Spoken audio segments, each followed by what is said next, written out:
श्री सच्चिदानंद सद्गुरु साईनाथ महाराज की जय।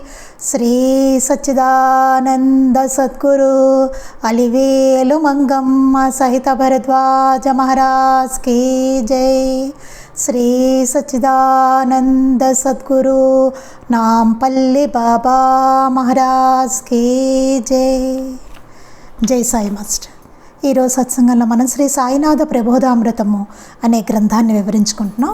రచన పూజ్యశ్రీ ఆచార్య ఎక్కిరాల భరద్వాజ మాస్టర్ గారు. దీనిలో మనం సాయి నవ్వు చూపుల ప్రబోధం అనే అద్భుతమైన చక్కటి అధ్యాయాన్ని మనం చదువుకుంటున్నాం. క్రితం సత్సంగంలో మనం ఏం చెప్పుకున్నాం అంటే ఈ అధ్యాయంలో ఏముందంటే నకిలీ ఆధ్యాత్మికత ఎలా ఉంటుంది అనే దాని గురించి మాస్టర్ గారు చాలా చక్కగా అంటే అసలు నకిలీ అనేది మనం ఎలాగా కనిపెట్టాలనే దాన్ని చాలా మాస్టర్ గారు చాలా బాగా చక్కగా వివరించడం జరిగిందనమాట. అంటే పూర్ణత్వం చెందిన వాళ్ళు ఎట్లా ఉంటారు, పూర్ణులైన వాళ్ళు ఎట్లా ఉంటారు, పూర్ణులు కాని వాళ్ళు ఎట్లా ఉంటారు, అంటే నకిలీ అనేది ఎట్లా ఉంటుంది అనేది చాలా స్పష్టంగా మనకు అర్థమయ్యేలాగా చాలా బాగా హెచ్చరించి ఆ లక్షణాలు కానీ అది ఎలా ఉంటుంది అనేది కానీ చాలా చక్కగా వివరించారనమాట. నేను సత్సంగంలో ఏం చెప్పుకున్నామంటే పైన చెప్పిన అనుకరణలో మెలకువలు తెలిసిన వారి మరి కొందరు సాయిలోని వినయాన్ని అనుకరింపజూసేవారు కూడా ఉంటారట. బాబా వినయంగా ఉన్నారు కాబట్టి మనం కూడా వినయంగా ఉండాలి. అంటే తెచ్చిపెట్టుకున్న వినయం మహనీయుల దగ్గర ఎట్లా ఉంటుంది వినయం, అది సహజంగా ఉంటుంది. వినయం అనిపించుకోవాలి అన్నట్టుగా ఉండదు, చాలా వాళ్ళకి సహజంగా వస్తుంది అది. ఇది ఎలా ఉంటుందంటే అనుకరణ, ఆ వినయాన్ని కూడా వాళ్ళు అనుకరిస్తారట. ఆ అనుకరణ ఎలా ఉంటుందంటే నాకేమీ తెలియదు అని, నాదేమీ లేదు అని అంటారట. వాళ్ళు ఎలా అంటారు, నాకేం తెలియదు, నాదేమీ లేదు అలా అంటారు. మళ్ళీ ఏం చేస్తారు, తమ సామర్థ్యాన్ని భక్తులు విశ్వసించేలాగా వ్యవహరిస్తూ ఉంటారు. మళ్ళీ వాళ్ళ సామర్థ్యాన్ని ఎవరు తక్కువ చేయకూడదు, మళ్ళీ వాళ్ళ సామర్థ్యాన్ని మళ్ళీ విశ్వసించాలి జనాలందరూ, అక్కడ ఉన్న వాళ్ళందరూ భక్తులు శిష్యులు వాటెవర్ ఎవరైతే వాళ్ళు. మళ్ళీ ఏమంటారు, నాకేం తెలియదు, నాదేమీ లేదంటారు. మళ్ళీ వీళ్ళు చెప్పు చేతల్లో వాళ్ళు ఉండాలి. భక్తులు తమ గురించి ఈయన అన్నీ తెలిసి ఏమీ తెలియదు అంటాడే, ఎంత నిరహంకారి అని అనుకోవాలన్నమాట. చూసిన వాళ్ళందరూ ఏమనుకోవాలి, ఈయనకు అన్నీ తెలుసు అయినా ఏమీ తెలియదు అంటాడు ఈయన అని అనుకోవాలి.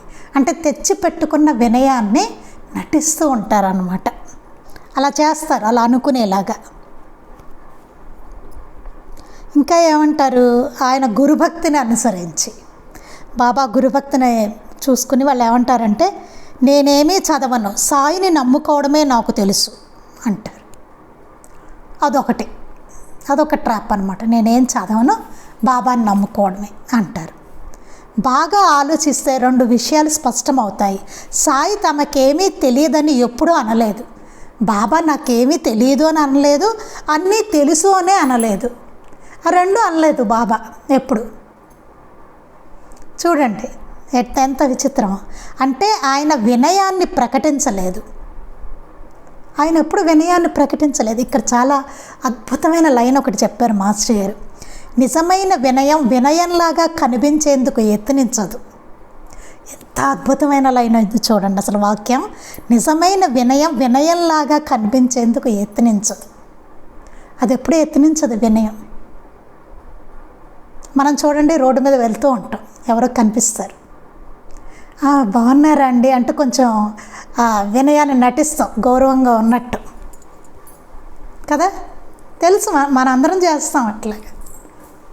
కానీ మహాత్ముల దగ్గర అట్లా ఉండదు. అట్లా నటన కానీ అలా యత్నించడం కానీ అసలు ఉండదు. మనం చూడండి ఒక తెచ్చిపెట్టుకున్న నవ్వు, ఇట్లాంటివన్నీ తెచ్చిపెట్టుకున్న కొన్ని ఉంటాయి మన దగ్గర, అసలు అట్లాంటివి వాళ్ళ దగ్గర ఉండవు. నిజమైన వినయం వినయంలాగా కనిపించేందుకు యత్నించదు. నిజమైన వినయం అట్లా ఉండదు, సహజం వాళ్ళకి. పువ్వులకు పరిమళంలాగా అది సహజంగా ఉంటుంది. వాళ్ళ లక్షణాలన్నీ సహజంగా ఉంటాయి అవన్నీ. ప్రతి అనర్హుని ఆకాశానికి ఎత్తి పొగిడి తన వినయాన్ని చాటుకునేది నకిలీ నమ్రత. అహం యొక్క సూక్ష్మతరము కనుక మరింత దుర్జయమైన రూపం. అప్పుడప్పుడు తమలో తొంగి చూచే అపరిపక్వతను భక్తులకు అర్థం కాని స్థాయికి చెందిన ఆధ్యాత్మిక పరిపాకంగా చూపించే యత్నమే. అందుకే పెద్దలు అన్నారు అతి వినయం దూర్త లక్షణం అని. అందుకే అంటారు పెద్దలు అతి వినయం దూర్త లక్షణం అని. స్థితప్రజ్ఞుల లక్షణాలను వర్ణించిన భగవద్గీత నా అభినందతి నా ద్వేష్టి, అతడు ఎవరిని అభినందింపడు ఎవరిని ద్వేషించడు అని చెప్పింది. స్థితప్రజ్ఞుడు ఎవరిని అభినందించడు ఎవరిని ద్వేషించడు. నిన్న చెప్పుకున్నాం మనం దేని గురించి. నిందాస్తుతులకు అర్థం లేదని తెలిసినవాడు ఒకరిని నిందించడం స్తుతించడం ఎలా సాధ్యం? వారు ఎవరిని నిందించరు, అలా అని స్తుతించరు కూడానండి. నిందాస్తుతులకు అర్థం లేదు అని వాళ్ళకి తెలుసు. మాస్టర్ గారు చెప్పేవారు, వాడి మాటలు నీకేం గుచ్చుకోవు కదా అని. ఒకడు ఏదో అన్నాడు, వాడు కనీసం మన గిల్లలేదు కొట్టలేదు కదా, ఒక మాట అన్నాడు, అది ఏమన్నా మన గుచ్చుకుంటుందా? వచ్చి మనకేమైనా దెబ్బ తగులుతుందా? తగలదు కదా. ఒక మాటే అది. గొంతులో గాలి అన్నారట. గొంతులో గాలి అది. ఎందుకంత బాధ నీకు? అదొక గాలి అంతే, అది అలా పోతుంది గాలిలో, గొంతులో గాలి. ఎందుకంత బాధపడ్డాం? అదేం గుచ్చుకోదు కదా మనకు వచ్చి. వాడు ఏమైనా కొట్టాడా, ఏమైనా చేశాడా, గిల్లాడా? ఏమీ లేదు. ఆ మాటకే ఎందుకు? చూడండి ఎంత బాధపడతామో మనం ఒక మాట అంటే. అదొక గాలి అంతే. దానికి ఎంత అదేమన్నా గుచ్చేసుకుంటుందా? మనకేమన్నా ఏంటి హర్ట్ చేస్తుంది? అసలు చాలా హర్ట్ అయ్యాను అంటాం మనం. ఏంటి హర్ట్? చూడండి ఎంత విచిత్రంగా ఉంటుందో. అందుకని నిందాస్తుతులకు అర్థం లేదని తెలిసిన వాడు ఒకరిని నిందించడం స్తుతించడం ఎలా సాధ్యం? అన్ని రూపాల్లో సాయే ఉన్నారని తెలిసిన ఈ రెండు సాధ్యం కాదే. అంతా ఒకటేనన్న సాయి వాక్యం మీద నమ్మకం ఉంటే మన అధికములని కానీ మరొక న్యూన్యులను కానీ తద్విపర్యంగా కానీ తోచడం ఎలా సాధ్యం? అంతా భగవంతుడే ఉన్నాడని అనుకునే వాళ్ళకి ఇది ఎట్లా సాధ్యం అవుతుందండి? ఒకళ్ళు అధికులని కానీ ఒకళ్ళ మన న్యూనతలను కానీ ఇవన్నీ లేదా విరుద్ధంగా కానీ ఇవన్నీ ఎట్లా సాధ్యపడతాయి అంటున్నారు. అందరినీ బాబా రూపాలుగా చూసే వాళ్ళకి అట్లాంటివి ఉండవు. అలా అనుకోవడం అనేది ఉండదు అసలు. అందుకే బాబా అందరిలోనూ గురువుని చూశారు, మాస్టర్ గారు అందరిలోనూ బాబాని చూశారు. వారికే సాధ్యం. ఆ లక్షణాలన్నీ వాళ్ళకే ఉంటాయి. చేశాం అసలు. అహంకారము ఇవాళ ఏం చెప్పారు చదువుకుందాం. అహంకారము నేను అధికుడును అనుభావము అజ్ఞాన జనితం. అహంకారం కానీ ఈగో కానీ అయితే నేను అధికుడను, నేను చాలా ఎక్కువ అనే ఆ భావము అజ్ఞాన జనితం. దేనివల్ల వస్తుంది అట్లాంటి భావాలు? అజ్ఞానం వల్ల వస్తుంది. మనకంతా ఉన్నదంతా అజ్ఞానమే కదా. అందువల్ల మనకు అట్లాంటి భావాలే ఉంటాయి. మనకి అహంకారమే ఉంటుంది. నేను అధికుడు, నేను చాలా గొప్పవాడిని, నా మాట అందరూ వినాలి, నా చెప్పు చేతల్లో ఉండాలి, నా మాటే నెక్కాలి. ఇట్లాంటి భావాలన్నీ మనకు ఉంటాయి. లేకపోతే నేను చెప్పిందే కరెక్ట్ కదా. అందుకే మనం బాబా మాట కూడా విన్నాం. అవునండి, ఆయన చెప్పింది కూడా విన్నాం మనం. అందుకే మనదే కరెక్ట్, మన ఒపీనియన్నే మనకు ఉంటుంది ఎప్పుడు.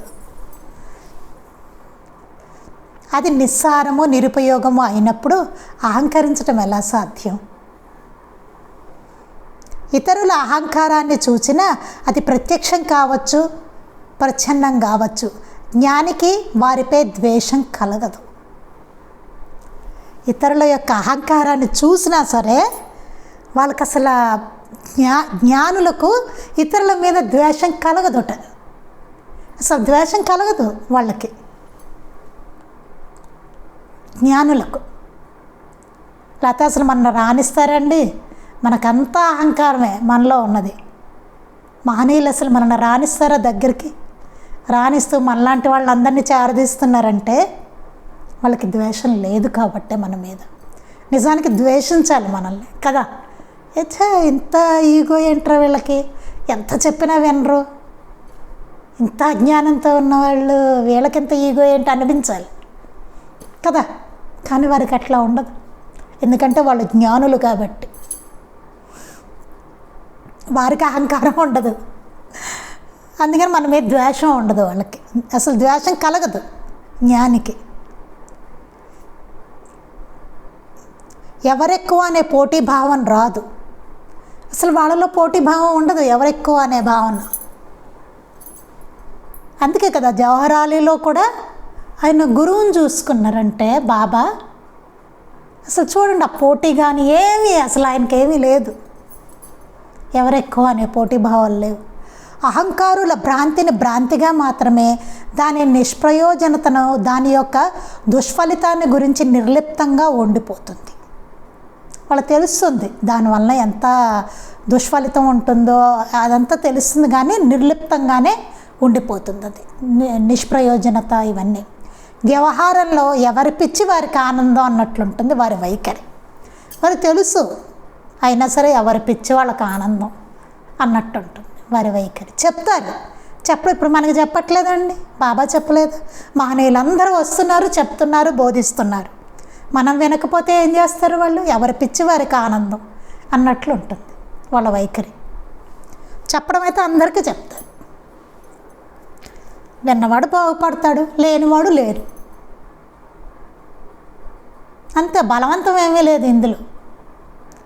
అలా అని మనల్ని ద్వేషించరు, ఏదో గొప్పగా చేశామని ఏదో గొప్పగా పొగడరు, ఏమీ ఉండదు, నిర్లిప్తంగా ఉంటారు. బాగుపడ్డామా పడ్డాము, లేదా లేదు, అంతే.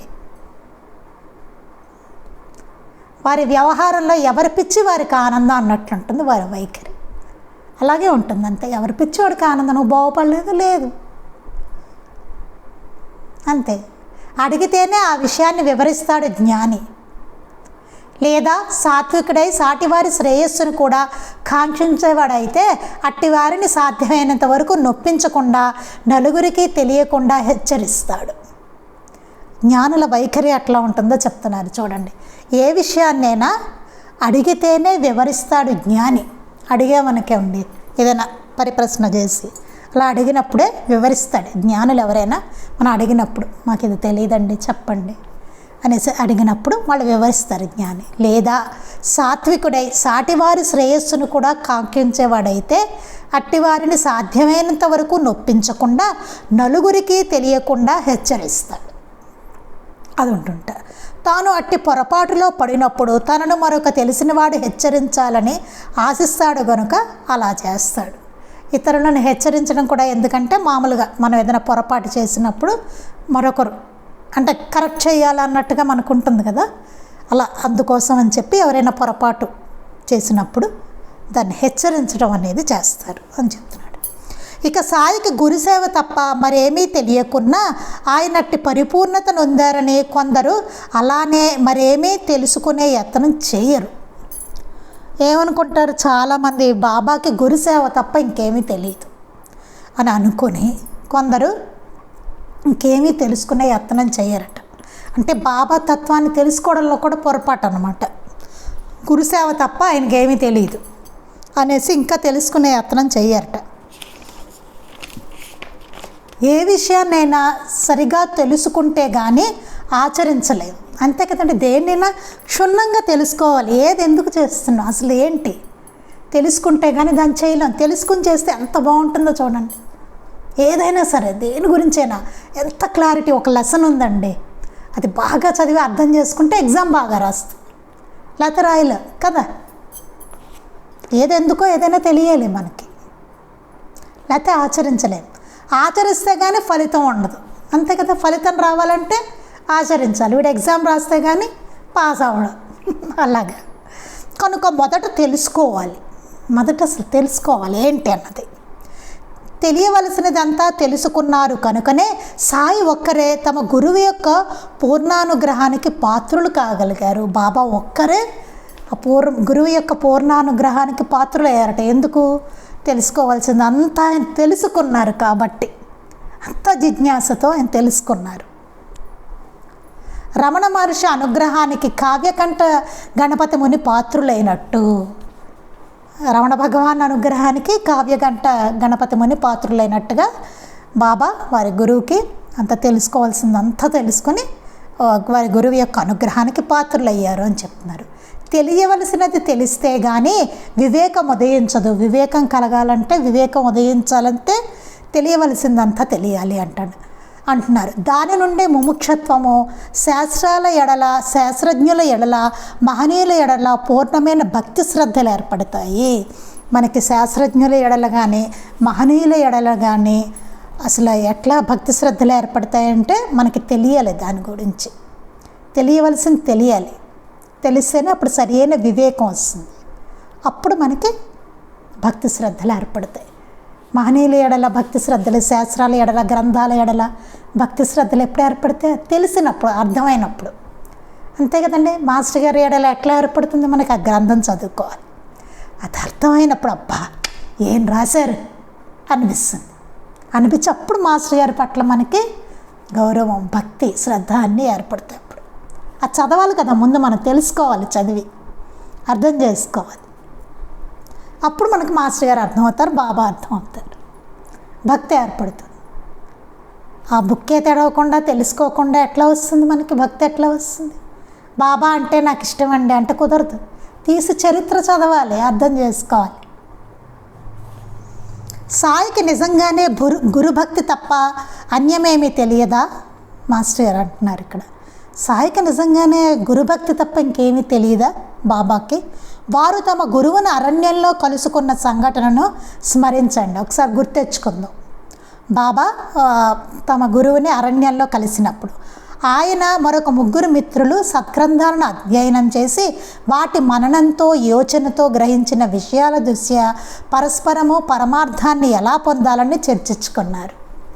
అరణ్యంలో వాళ్ళు వచ్చారు కదండి, అప్పుడు సత్గ్రంథాలు చదివారు. మరి తెలీదా బాబాకి? అంటే ఏంటి? బాబా చదివారు గ్రంథాలు, చదవకుండా లేరు బాబా. ముందు సత్గ్రంథాలు చదివారు ఆయన కదా.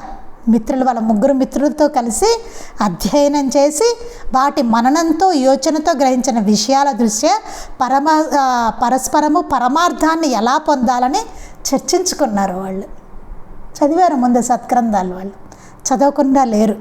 అటు తర్వాత అరణ్యంలో ఆరంభించారు. తెలిసిన వారు దొరికిన అశ్రద్ధ చేసి కొంత శక్తిని, కాలాన్ని వ్యయం చేసుకున్నారు. వాడు కాదనుకుంటారు కదా. అప్పుడు మరలా గురువు తారసిల్లిన ఆ సదవకాశాన్ని చేజిక్కించుకోవడం సాయి ఒక్కరికే చేతనైంది. బాబా ఒక్కరే సవినయంగా నమస్కరించి ఆయన ఇచ్చిన రొట్టెలు అవి తీసుకుంటారనమాట. కారణం, తక్కిన వారు రాజసికంగా అహంకరించారు. అంటే వారు శాస్త్ర అధ్యయనం సరిగ్గా చేయలేదన్నమాట. వాళ్ళు సరిగ్గా చేయలేదు అధ్యయనం బాబా చేసినట్టుగా. అంటే మొదట నిర్దిష్టంగా కొంత శాస్త్ర అధ్యయనం చేయడం అవసరం. ముందు కాస్త చదవాలి గ్రంథాలు. బాబా ఒక్క గురుసేవ తప్ప అన్యమేమీ గురుభక్తి తప్ప ఇంకేమీ తెలియదా అంటే కాదు, తెలుసు. ఆయన చదివారు గ్రంథాలు, సత్గ్రంథ పఠనం, సత్గ్రంథాలు చదివారు ఆయన. అందుకే షట్శాస్త్రాలు, సాధనా సంపత్తి అవసరం లేదు. నీ గురువుని అంచలంచంగా విశ్వసించు, గమ్యం చేరుతావు అని చెప్పిన సాయియే మరలా సద్గ్రంథాలు పఠించు, పని చెయ్యి, దేవుని స్మరించు అని కూడా చెప్పారు. మనకు ఒక సూక్తిలో ఉంటుంది, షట్శాస్త్రాలు, సాధనా సంపత్తి అవసరం లేదు, నీ గురువుని అచంచలంగా విశ్వసించు, గమ్యం చేరుతావు అని బాబా చెప్పారు. అదే బాబా ఏం చెప్పారు? మరలా సత్గ్రంథాలు పఠించు, పని చేయి, దేవుని నామం ఉచ్చరించు అని చెప్పారు బాబాని. తమ దర్శించిన భక్తులను విష్ణు సహస్రనామము, ఏకనాథ భాగవతము, వ్యాస భాగవతము, జ్ఞానేశ్వరి, శ్రీ గురు చరిత్ర మొదలైన సత్గ్రంథాలు చదవమన్నారు. బాబానే ప్రోత్సహించారు, సత్గ్రంథ పఠన చేయమని ప్రోత్సహించారు. అవునండి. ఏకనాథ భాగవతం, విష్ణు సహస్రము, వ్యాస భాగవతం, జ్ఞానేశ్వరి, శ్రీ గురు చరిత్ర మొదలైన సత్గ్రంథాలు చదవమన్నారు. అలా చదివి మననం చేసుకోవడం వలన మానవుని కర్తవ్యము, జీవిత లక్ష్యము స్పష్టంగా అర్థమై వాటిపై శ్రద్ధాభక్తులు కలిగాక అప్పుడు అవి చెప్పిన రీతిని అనుష్ఠించడం క్రమంగా కుదురుతుంది. ఎందుకు చదవమన్నారు బాబా? అవి మననం చేసుకోవడం వల్ల, చదివి బాగా మననం చేసుకోవడం వల్ల మానవునికి ఏమవుతుంది? కర్తవ్యము, జీవిత లక్ష్యము స్పష్టంగా అర్థమవుతుంది. అర్థమై వాటిపై శ్రద్ధాభక్తులు కలిగాక అప్పుడు అవి చెప్పిన రీతిన మనం అనుష్ఠించడం క్రమంగా కుదురుతుంది. అప్పుడు ఆచరించడం అనేది క్రమంగా, ముందు శ్రద్ధాభక్తులు కలుగుతాయి, కలిగిన తర్వాత అప్పుడు మనకి ఆచరణకు వస్తుంది, క్రమంగా కుదురుతుంది. అందుకని చదవమని చెప్పారు బాబా, సత్గ్రంథాలు కూడా పఠించమని చెప్పారు బాబా. మళ్ళీ అయితే మనం ఇలా కూర్చుని ఎందుకు చదువుకుంటున్నాం? భగవద్గీతను కూడా అందులోనూ గుణత్రయ శ్రద్ధాత్రయ విభాగ యోగాన్ని కూడా హృదయానికి పట్టేట్లు చదవని దోషం పైన చెప్పిన వంచకుల్లో కనిపించడం లేదా అంటే సరిగ్గా చదవనేది వంచకుల్లో కనిపిస్తోంది అని చెప్తున్నారు. హృదయానికి పట్టేట్లు చదవకపోవడం వలన వంచకుల్లో ఇది కనిపిస్తుంది అని చెప్తున్నారు. అంటే వంచన చేసే వాళ్ళల్లో కనిపిస్తోంది అని చెప్తున్నారు. సద్గ్రంథాలను చదివి చిత్తశుద్ధితో వాటిని యత్నించాక మాత్రమే వాటి చరమబోధ అయిన సద్గురువుని సేవించు అన్నది అర్థమవుతుంది. వీటినన్నిటినీ చక్కగా సద్గ్రంథాలు చదివి చిత్తశుద్ధితోటి వాటిని యత్నించాక మాత్రమే, వాటిని మనం ఆచరించడానికి ప్రయత్నం చేసిన తర్వాత మాత్రమే మనకి చరమబోధ అయిన సద్గురువుని సేవించు అన్నది అప్పుడు మనకు అర్థమవుతుంది. అప్పుడు ఆయన ఎందుకు సేవించాలో మనకు అర్థమవుతుంది. ముందు గ్రంథాలు చదువుకోవాల్సిందే, సద్గ్రంథాలు. ఫస్ట్ స్టెప్ సద్గ్రంథాలు చదవాలి, తర్వాత సద్గురువుని సేవించుకోవాలి. ఫస్ట్ స్టెప్ సద్గ్రంథాలు చదువుకోవాలి. భగవద్గీతను చదివిన వారందరికీ చరమ శ్లోకాల్లో చెప్పబడిన ప్రపత్తి కలగడానికి తగిన ఆదేశం సాయి సూచించిన తద్విద్ది ప్రణిపాతేన అన్న శ్లోకంలో చెప్పబడ్డదని తెలుసు. ఎంతమందికి తెలుసు? భగవద్గీతలో చెప్పేస్తూ ఉంటారు, చదివేస్తూ ఉంటారు. ఎంతమందికి తెలుసు తద్విద్ది ప్రణిపాతేన అన్న శ్లోకంలో చెప్పబడ్డదన్న విషయం? ఒక్క శ్లోకం చాలని చెప్తారు మాస్టర్. తద్విద్ది ప్రణిపాతేన పరిప్రశ్నేన సేవయ అది ఉంటుంది చూసారు. మనకి నాన్న అని అడుగుతారు అక్కడికి వచ్చేసరికి, పరిప్రశ్న చేయాలి. గురువుకి సేవ చేయడం అంటే చాలదు, పరిప్రశ్న చేసి తెలుసుకోవాలి, ఇదంతా ఉంటుంది. ఇలా సద్గ్రంథ పఠన మననం చేసిన వారికే సద్గురువుని సేవించడం ఎలాగో తెలుస్తుంది. ఇలా సద్గ్రంథ పఠన చేసి మననం చేస్తేనే సద్గురువుని ఎలా సేవించుకోవాలో తెలుస్తుంది. ముందు సద్గ్రంథాలు చదవకపోతే గురువుని ఎట్లా సేవించుకోవాలో కూడా తెలియదు. గురుసేవ ఎట్లా చేసుకోవాలో కూడా తెలియదు. శ్రీ గురు చరిత్రలో చూడండి, గురుసేవ గురించి రాస్తారు. గుర్తుందా? గురు చరిత్ర చదవలేదనుకోండి, గురువుని అసలు ఎట్లా సేవించుకోవాలో ఎట్లా తెలుస్తుంది మనకి. ఈ గ్రంథాలు ఏమీ చదవలేదనుకోండి, బాబా దగ్గర ఎట్లా ఉండాలి, బాబా దగ్గర భక్తులు ఎట్లా ఉన్నారు, అసలు ఎలా జరిగేది ఏమిటి, ఏం తెలుస్తుంది మనకి? అసలు గురువు అంటే ఎవరు, అసలు ఏం తెలుస్తుంది? ఎట్లా చేసుకోవాలి గురుసేవ? మహనీయులు అంటే ఎవరు? ఏమీ తెలియదు. ఎట్లా చేసుకుంటాం గురుసేవ? ముందు సద్గ్రంథాలు చదవాలి. అందుకని ఆ స్థితికి వచ్చాకనే ఇక చదవవలసిన తెలుసుకోవలసిన అవసరం ఉండదు. అప్పుడు ఇంకా సద్గురువుని సేవించడం అన్న దాంట్లోకి వచ్చాక ఇంకప్పుడు చదవలసింది తెలుసుకోవాల్సింది ఉంటుంది. అట్టివాడు తెలుసుకున్న దానిని ఆచరించి కృతార్థుడు అవుతాడు. అప్పుడు ఏమవుతుందట? ఇంకా అట్టివాడు తెలుసుకున్న దాన్ని ఆచరించేసి వాడు కృతార్థుడైపోతాడు. అట్టి అధికారికి చెప్పిన సూక్తిని తెచ్చి దాని సహాయంతో తమ సోమరితనాన్ని కప్పిపుచ్చుకోవటానికి ఉపయోగిస్తే ఆత్మవంచనే మిగిలేది. అట్టి అధికారికి చెప్పిన సూక్తిని తెచ్చి దాని సహాయంతో తమ సోమరితనాన్ని కప్పిపుచ్చుకోవటానికి ఉపయోగిస్తే, ఈ సూక్తిని తీసుకొచ్చి కనుక సోమరితనానికి కప్పిపుచ్చుకుంటే కనుక ఇంకా దాంట్లో మనకి అలా ఉపయోగించుకుంటే కనుక అది ఆత్మవంచన చేసుకోవడమే అవుతుంది అని. అంటే అది ఆచరించకుండా కనుక చెప్పేస్తే కనుక అది ఆత్మవంచనే అవుతుంది అని. అంటే చదవాల్సింది ఇంకేమీ లేదు, ఇలాంటిదన్నమాట. ఆచరణకు రావాలి ముందు. అది ఆచరించాలి కదా. ఆచరించిన తర్వాతే ఇంకా వాడు చదవాల్సింది తెలుసుకోవాల్సింది ఉండదు. వాళ్ళు ఇంక అట్లా చెప్పుకున్నారనుకోండి, అది ఆత్మవంచన అవుతుంది. అంటే సోమరితనాన్ని కప్పిపుచ్చుకోవడం అవుతుంది అనమాట. అంతేకాదు, సాయికి గురుభక్తి తప్ప మరొకటి తెలియదా? వారికి ఖురాన్ తెలుసు. బాబాకు ఓన్లీ గురుభక్తేనా, ఇంకేమీ తెలియదా అంటే ఎన్నో సద్గ్రంథాలు ఆయన చదివినట్టుగా మనం ఇక్కడ అడవిలోకి వెళ్ళినప్పుడు మనకు అది తెలుసు. ఇంకా ఏం తెలుసు? వారికి ఖురాన్ తెలుసు. అది కూడా హాజీకి జవహరాలీకి తెలిసినట్లు కాక అతీతమైన రీతిని కూడా తెలుసు. అదేదో హాజీకి జవహరాలీకి తెలియడం కాదు, మామూలు అక్కడ ఉన్న భక్తులకి తెలిసినట్లు కూడా కాదు. ఆయనకి ఎంతో అతీతమైన రీతిని ఆయనకి తెలుసు. ఖురాన్ తెలుసు ఆయనకి. ముస్లిం సాధకులను ఎలా పరమాత్మానుభూతికి సంసిద్ధులను చేయాలో తెలుసు.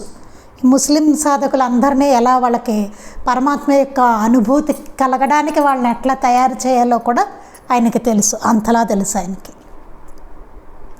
అది కూడా సాటి ముస్లిం మహనీయుల మన్నలను బడిసేటంతగా తెలుసు. సాటి ముస్లిం మహనీయులు కూడా ఆయన ఎంతో మెచ్చుకునేటట్లుగా కూడా ఆయనకి తెలుసు. అబ్దుల్ బాబా యొక్క మొదటి గురువు కూడా అతని శిక్షణ కొరకు సాయి దగ్గరకు పంపదగినంతగా తెలుసు. అబ్దుల్ బాబా అనే అతను భక్తుడు ఉండేవాడు. అతనికి ఒక గురువు ఉండేవారనమాట. ఆ గురువు అబ్దుల్ బాబాని బాబా దగ్గరికి పంపించారట. అంటే అంతగా తెలుసు ఆయనకి. అంత గొప్పవారు బాబా. అంతగా ఖురాన్ ఆయనకి తెలుసు. అంతగా సాంప్రదాయం ఆయనకి తెలుసు. ఇక సరే, ఖురాన్ గురించి అయింది. ఇక భగవద్గీత. ఖురాన్ తెలుసు, భగవద్గీత కూడా తెలుసు ఆయనకి. ఏ వ్యాఖ్యానకర్తలు నేటి వరకు ఇవ్వనంతటి ఉత్తమమైన వివరణను ఇవ్వగలంతగా తెలుసు.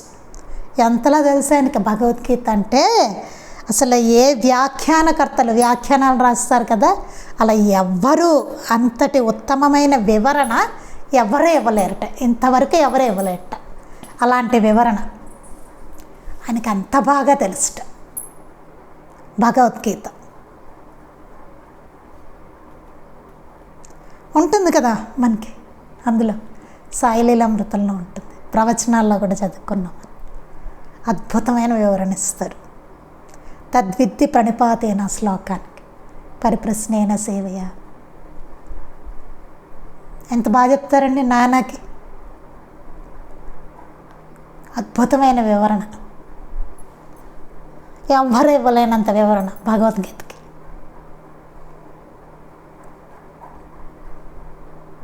ఇటు ఖురాన్ తెలుసు ఆయనకి, ఇటు పక్క భగవద్గీత తెలుసు. ఒకసారి వేద పండితులు వస్తారు బాబా దగ్గరికి. వాళ్ళు మధ్యలో మర్చిపోతారు వేదం. వాళ్ళు ఏంటంటే ఈ ముస్లిం ఆయన అని చెప్పేసి ఆయనకి నమస్కరించుకుంటా పిడికిళ్ళు బిగించి ఇలా ప్రత్యామ్నాయ పద్ధతిలో పిడికిళ్ళు బిగించి నమస్కరించి వేదం చదవడం ప్రారంభిస్తారు. మధ్యలో మర్చిపోతారు.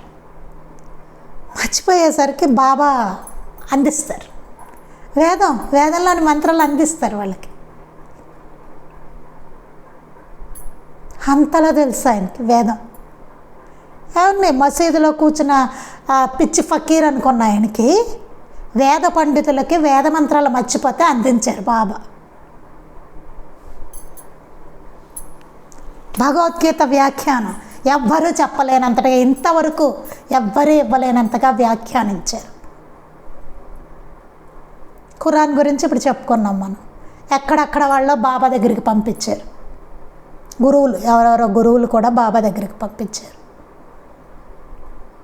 ఆధ్యాత్మిక పరిపూర్ణతకి వాళ్ళందరినీ సిద్ధం చేశారు. కొంతమంది ముస్లిమ్స్ని సాధకులుగా చేశారు వాళ్ళు.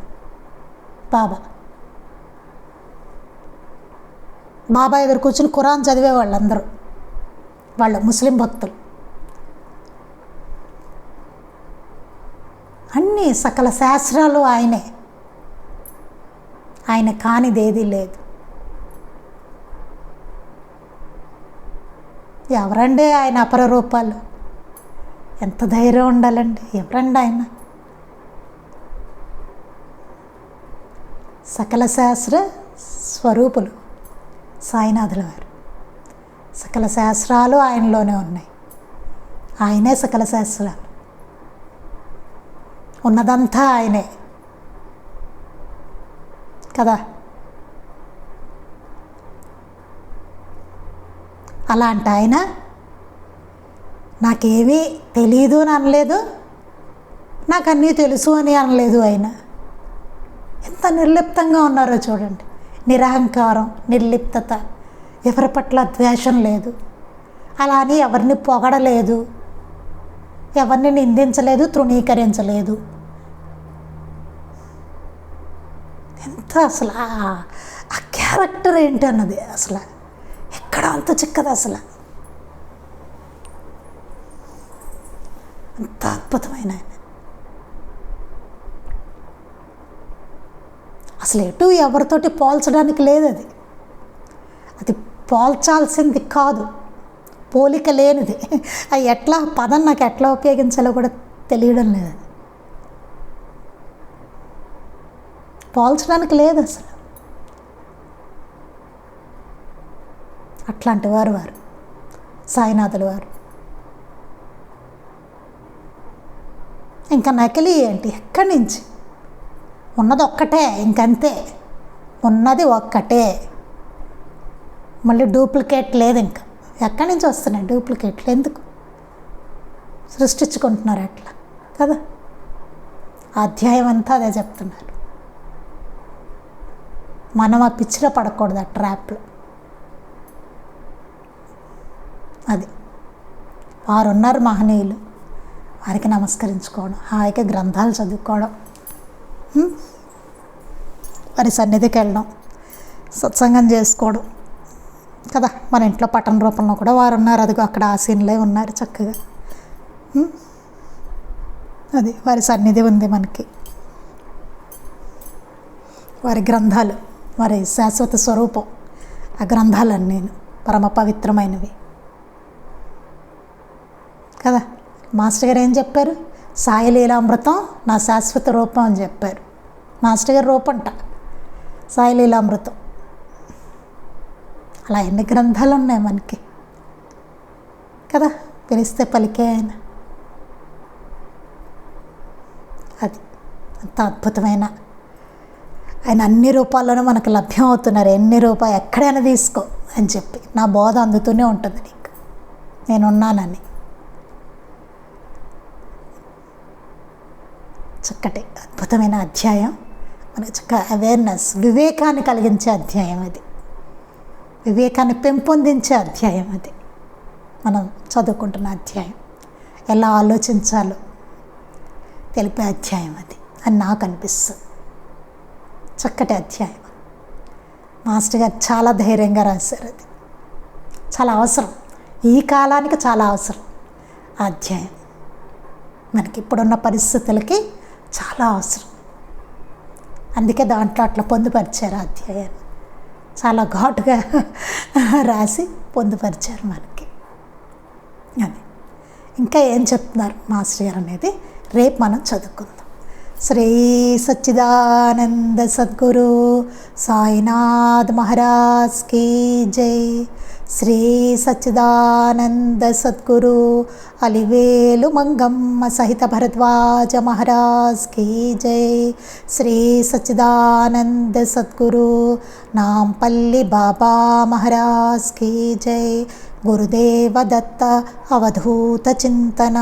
లోకా సమస్తాః సుఖినో భవంతు. లోకా సమస్తాః సుఖినో భవంతు. లోకా సమస్తాః సుఖినో భవంతు. జై సాయి మాస్టర్.